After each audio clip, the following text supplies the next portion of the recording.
This is Blenderstyle, the show where we discuss a blend of heavy and extreme music. In this episode, Morbid Angel, Covenant. This album was released in 1993 on Earache Records. Cheers, Jones. Blend to me gracefully. This was my pick.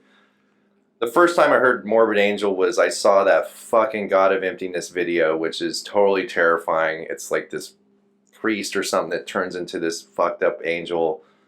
I saw it on MTV, probably Headbangers Ball, which was after midnight. Mm-hmm. I was like 14 or 15, and it scared the living shit out of me, and I've been a Morbid Angel fan ever since. So this is how I heard of Morbid Angel at first, too. Really? Was that into yeah, but then really got into them later on, years later, because I came around some friends that were into death metal and stuff, but I remembered that song. You know what I mean? It was on Beavis and Butthead, too, which I think got them a lot of exposure, because if you remember, Butthead was like, bow to me. Which are awesome vocals. Yeah, it's so cool. It's probably the best vocal part of the whole album. So, you familiar with Morbid Angel, Casey? Just from what you showed me when we were kids. When we were kids, like, we're driving around in my car, and I'm like, listen to this. Even before that, whenever we used to just sit at your house and watch MTV and play Super Metroid. Yeah. So this is like classic death metal. It's got that whirlwind. It's unique in the guitar sound, like it's tremolo picking, like typical fast death metal. But it has like a whirlwind kind of like dizzying sound to it. So I didn't see the guitar being really fast at all. This was more real grindy kind of it's deeper. It's not like the super. Kind of I guess it is. Yeah, it is tremolo picking, but it's not that really rapid. Not fire like tremolo. today fast. Yeah. This was at the time like holy shit, somebody could play that fast. Yeah, this is in '93, so you gotta think like it's very thrashy still. Yeah, it is. Oh, true. But it's very like thrashy. Deicide and Cannibal Corpse. Well, even early Cannibal Corpse was thrashy, but like Well, Deicide after Deicide, it was like this is fast drums because Steve has shine. They took the next step and then this is death. He's like, I'm gonna play double bass for 4 minutes straight on every track, so I'm playing double bass the whole time. Yeah, but you know what I mean. It's definitely even got punky even influences at some points. It seems like there's some tracks in there that are like super punk and some tracks that are like super grindy and some tracks that are like kind of mainstream for the time, what you would consider death metal. And it's got that really death metal like vocal pattern too. That 3s and 4s where everything is said in 3s and 4s. And that annoys the kind of fuck funny out of me. Well, and his vocals are kind of somewhere between guttural and shout. They are, but they're actually really clear and they're good. Yeah, they're like, easy. You can definitely hear what he's saying. Yeah, this is David Vincent, right? Yes. Yeah, and they're not that deep. Not like to compare them to Cannibal Corpse and Deicide, which are the peers of the time, right? Which you couldn't understand 90% of what they're saying. Like all these guys come from Florida. Yeah, this band really, the vocals were deep and grindy and rough, but they were clear.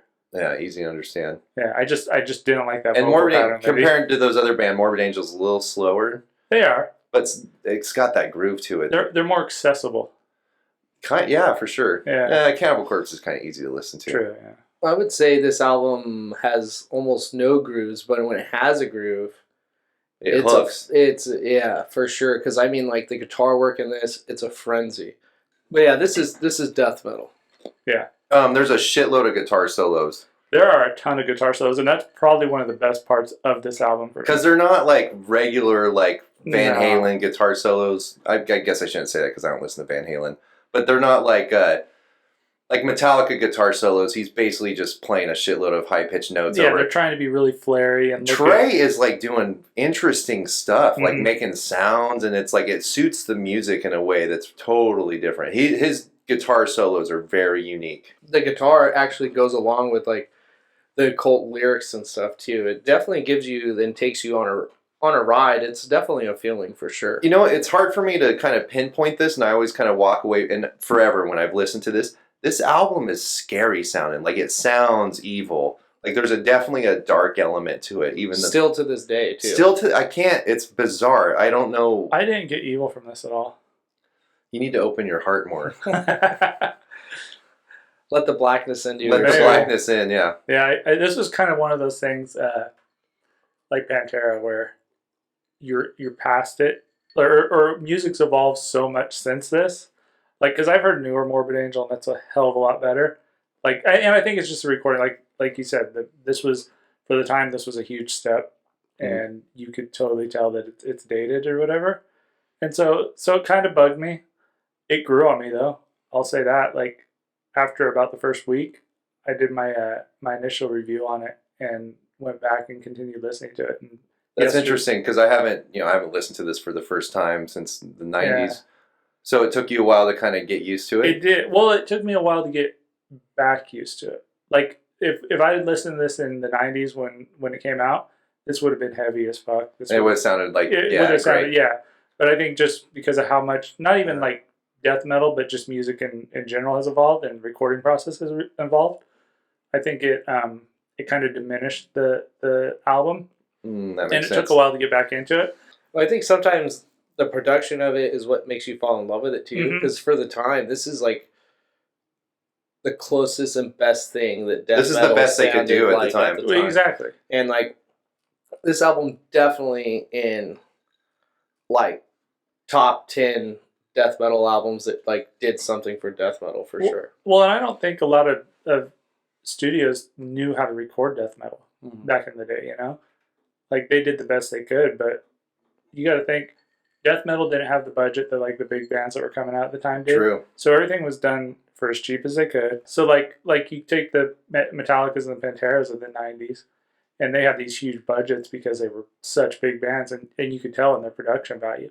But then you take like these death metal bands like Morbid Angel and that's a good point, bro. Because like 2 years before this, the Black Album came out, and it sounds like exactly the production's crazy good. Yeah, and so these guys kind of got shit on in the fact that like, oh well, you guys are just death metal. Here's your $200 to go record your whole fucking album. But then on the other hand, is this what death metal should sound like? Yeah, I mean, because nowadays you hear some of this overproduced stuff that you're just like, well, this doesn't even sound like death metal. Was this recorded at Morrisound Records? I was about to say, isn't this recorded where like every like Florida death metal, even people that weren't from Florida, you know, like that's and where it has they that sound, that early '90s sound, and it definitely. But this is unique in that it doesn't sound like all the other bands. There's definitely a unique element to it. Yeah, like Covenant. Death was around, you know, and like this sounds nothing like Death. Correct, or Cannibal Corpse, or DS, but they're all peers, which is kind of cool. Mm-hmm. But they all have that same kind of hallway sounding reverb. It's just it's hard to capture all that fucking noise. Exactly, and that's what I'm saying. So like a lot of people didn't know how to until like Eric Rutan started producing albums and got it right. Producer. Yeah, I figured it out. Yeah. I think this is actually like kind of like how I like my, like, especially from this era. You know, like this is some of my favorite. So is that something you like about this? Is that the recording on it? To me, obviously there's stuff that they could do, and I'm sure that as a band they look back now and they're like, man, we should maybe re-record some of this. But I think the recording of it is by far one of my favorite things about it because it sounds like death to me. So I was super curious at because I know you were familiar with this, but I exposed Casey to this all through our life. Yeah. But now I'm forcing you to like sit down and listen to it. I'm curious what you liked about it. So I liked the guitar solos; they were great. I also liked how his vocals were clear, easy to understand. They were grindy and they were clear. I really liked how they got Cookie Monster to do guest vocals on "Blood on My Hands" and "God of Emptiness."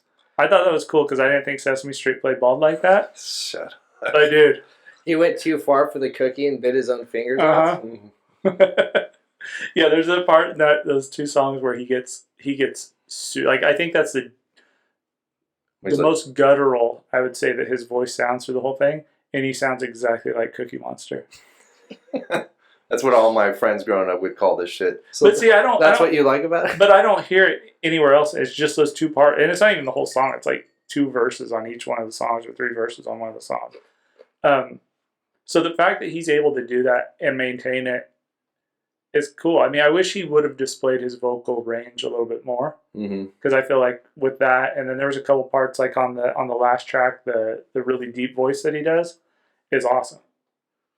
That like bow. Yeah, it's so good. The guitar playing on this is fucking sick. Like his riffs, that whirlwind sound, all the solos. Like Trey is a monster on this. One of the best death metal guitar players of all time. I like that. I like the drumming's killer. Pete Sandoval's killing this. Great tom work. It was kind of a big influence on my drumming. I don't play like Morbid Angel at all. I can't play like, but it was like, certainly, you know, I listen to the drums a lot. Like I know all the drum parts. I have it all memorized. What about you, Nate? What did you like about this? The musicianship for sure. I think what they captured in this album could only be recorded and done at this time in this era. It's very experimental. It's very It's kind of forward pushing. I mean, I think this album really yeah. I see what you're saying. like pushed death metal to like do something different, and also like death metal started to kind of get a little too overproduced and a little too like, you know, like Death. I love Death, but I mean, I like their whole discography, but But it's like really started to get really too clean for me. too really clean and technical and like perfect. Yeah, And this is still pretty. It kind of ebbs and flows a little bit. The timing's even kind of loose a little bit in places. yeah. But It's in a almost good way. like free jazz. Even some of those like guitar solos and stuff like that. You know, Yeah. over blast beats. I mean, that's really cool. Yeah, there were some really cool parts. I love the occult aspect of it. The artwork is one of the still to this day is some of my favorite album art. It's like a photo of like there's like a grimoire or A dagger and Yeah. Oh yeah, a chalice or something. This is very original, even though it's like death metal, like early '90s death metal. Mm-hmm. No bands sound like this. Mhm. It's a very kind of different death metal sound for sure. And there's bangers, like lots of. I grab tracks off this all the time that just sound great. So like yeah, when I was like trying to like list all my favorite tracks, it was like pretty much this whole album. You're just like all of them. And God of Emptiness is honestly really, really, really good. It's like, top 3 best death metal songs all time? Just I mean like It's it's just so how slow epic. it is and how it just You know what one of the things that kind of jumps out at me is the song order. This plays like Seasons in the Abyss to me, where it starts out heavy and then kind of dips in the middle or whatever, and at the end you got this epic track that just like closes it all out, and it's like the best song you've ever heard in your life. and that's what I love about this time too is that like, you know, bands weren't afraid to put, you know, there's not a lot of tracks on this, but I mean, this is coming from a time when a band had like 15 songs and you listen to every stinking song, and a band could put one of their better songs at the end of an album because they knew that they would listen to the album. And that's what I love about this is that this is an album. It plays like an album, You're yeah. not listening to 1 or 2 songs. If I'm putting this on, man, I'm cleaning the house, headbanging, and trying to do vocals that I can't do. Well, and then they have that like instrumental kind of electronic ambient track before the last track, and it kind of chills you out before it leads into the epicness that is God of Emptiness. And I mean, God of Emptiness is, you know, even though it was like on MTV, I was really young when I first heard it on MTV, but like I've heard this song so many times and it hasn't outstayed itself. Like It's I could still like, you could put this on when we leave this room after this podcast and I will listen to it gladly. So that's the one that's the 2 kind of separate tracks, right? Yeah. So I'd heard this song, but only the second half. I feel like millions of times, but because when it came on, I was like, oh shit, I've heard this, but I don't remember the first part of it ever. Interesting. Which is funny because you used to listen to it all the time, but Yeah. for some reason it just didn't stick in my head. But that last part I remembered, and I was like, oh yeah, I remember this song. It's also cool that this song is almost 6 minutes long and it was played on MTV. Like, you know how many people changed the fucking channel? Well, not only And that, how many people were actually like, what is this death metal, you know? but not only that, like how many times MTV edited the shit out of songs. Yeah. Yeah, you couldn't do anything about that. Yeah. Like, where would you make the cuts? This, especially on God of Emptiness, they drag the tempo, it seems like it almost kind of slows down a little bit, and it makes you make that nasty face when the guitar, you're like, fuck, that's sick, bro. It's like, and God of Emptiness does that where it's like sickening slow, Okay. like churny, like disgusting, and it's brilliant. It's a brilliant album. One of my favorite tracks is also Pain Divine. Yeah, dude. Dude. World of Shit. Ah. I think that was my favorite track on this one. Like, my leg is going crazy right now because, like, this was the record I used to put my backpack on, put my headphones on, and jump on my skateboard and just go across town. Right, you just like hit play. It hit play. And it would skip, and I'd have to stop and change batteries because it was in my Discman. And that first track kind of comes in, it's like, right? It like fades in and then just hits hard. Oh, yeah. So good. But it's not, it's close to perfect. It's not perfect. What'd you guys dislike about it? So I disliked the drums on this track. And not necessarily the drum playing. The drum playing was awesome. It was great. I didn't like the drum tuning in this. I didn't like the drum production either. That's my dislike. It was so horrible. The snare sounds weird. Yeah, the snare sounds like he pulled it out of a box brand new and just started playing on it. it's so bad. It's so like, are you going to tune that? Yeah, it's so hollow. Yeah, it's so hollow, and he's just like, yeah, just fucking go for it. And it's cool because some of the rolls he does with the toms and shit, they sound decent, but that snare is the snare is horrible. bad. I totally agree. That was my big complaint, and I hated his vocal patterns on this. I didn't mind the patterns. His everything he's saying was in 3s and 4s, and it wouldn't have bothered me if it was the 3s and 4s, except for the fact that by the end of the 4th song, it sounded like he was running out of breath. It's almost like the only reason he got 4 words out is because he was struggling to get to 4. And he was playing the bass. Well, I don't know if it's because he was playing bass or if because he was. Well, not in the studio. He's not. But I'm saying I don't know if it was that or if it was because he's trying to do those deep, clean deep vocals with the proper enunciation where he's not ramming everything together. Yeah. So he's running out of breath or whatever. But that was my big complaint about it. It was just that snare drum was so fucking annoying. I wish there was more vocal dynamics, like you were saying. He does like the more Cookie Monster stuff, and it sounds cool. Yeah. I wish there was more of that, but most of the time he's just kind of doing that shouty, guttural in 3s and 4s, and that's which is cool because it sound like I like that it's so easy to understand, but it gets like that's all he does. Yeah, and it fits with the genre that they're going for, and at the time that was kind of the standard, the norm or whatever. But yeah, I kind of wish he had some more. Yeah, my dislikes were definitely the production of the drums.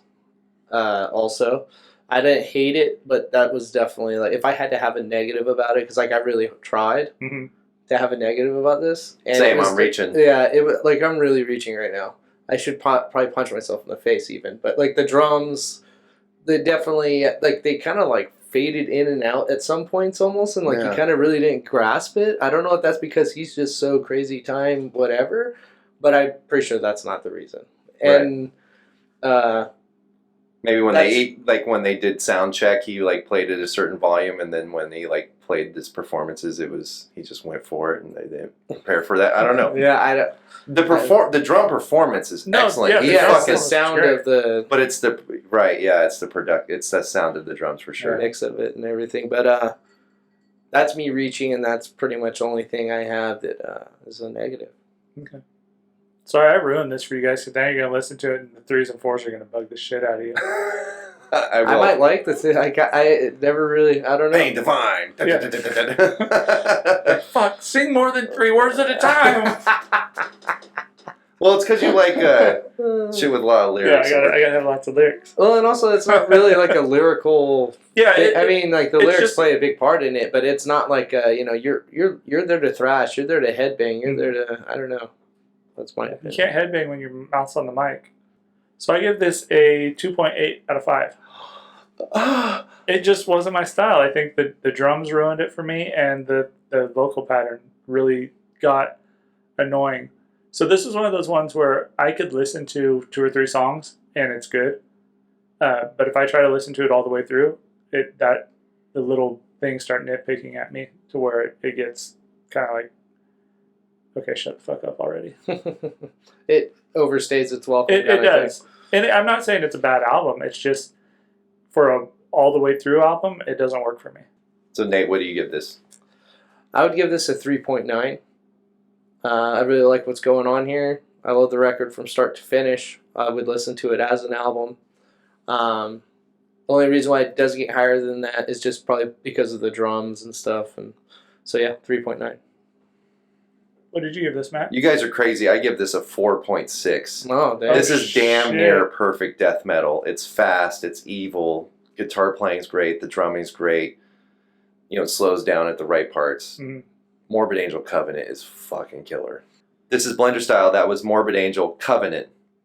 Blend your angel till it's morbid.